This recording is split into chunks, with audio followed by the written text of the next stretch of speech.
On poursuit, alors on a vu comment diagonaliser une matrice. On a vu des caractérisations de la diagonalisabilité. Je pense qu'il est temps de voir des exemples de matrices ou d'endomorphismes qui ne sont pas diagonalisables. Parce qu'on aurait l'impression, et on serait même tenté, puisque la diagonalisabilité donne plein d'avantages en termes de calcul, il existe des endomorphismes ou des matrices qui ne sont pas diagonalisables. Alors j'en donne un exemple. Je prends U, un endomorphisme, ou encore A, une matrice, carrée, qui ne possède qu'une seule valeur propre lambda.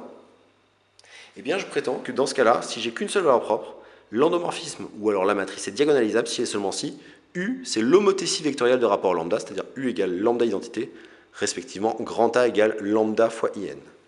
En effet, avec la proposition que j'ai mise précédemment sur la caractérisation de la diagonalisabilité en termes de sous-espaces propres, U est diagonalisable, ça signifie que E, c'est la somme directe de tous les sous-espaces propres, mais comme j'ai qu'une seule valeur propre, j'ai qu'un seul sous-espace propre, c'est-à-dire que E, c'est E lambda U. C'est-à-dire que E, c'est le noyau de U moins lambda identité.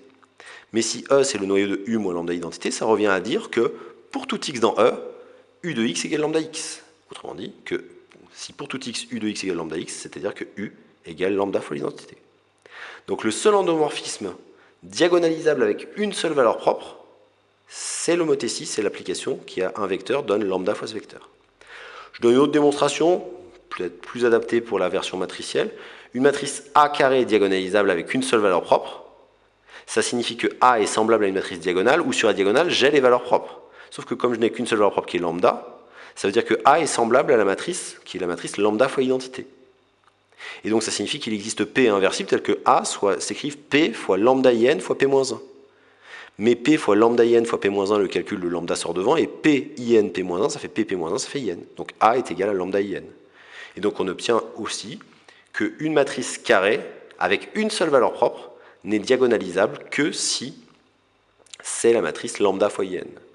Et donc très facilement, grâce à ça, je construis des exemples de matrices qui ne sont pas diagonalisables. Je prends une matrice, par exemple ici, une matrice triangulaire supérieure, avec que des 2 sur la diagonale. Pourquoi? Parce qu'on a vu qu'une matrice triangulaire, ses valeurs propres étaient ses coefficients diagonaux. Donc cette matrice-là n'aura comme seule valeur propre que 2. Et elle sera, d'après ce qu'on a vu là, elle n'est diagonalisable que si elle est égale à 2 fois la matrice I3. Donc si je prends des coefficients indéterminés alpha, bêta et gamma ici, dès lors qu'au moins un de ces 3 coefficients est non nul, la matrice n'aura plus aucune chance d'être diagonalisable.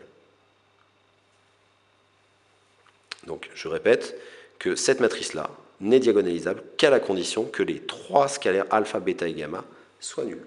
Donc si on vous demande dans un exercice des contre-exemples de matrices non diagonalisables, prenez souvent des matrices qui n'ont qu'une seule valeur propre, mais qui ne sont pas des matrices d'homothétie. Et pour un endomorphisme, c'est pareil. Vous prenez un endomorphisme qui ne possède qu'une seule valeur propre, mais qui n'est pas une homothétie.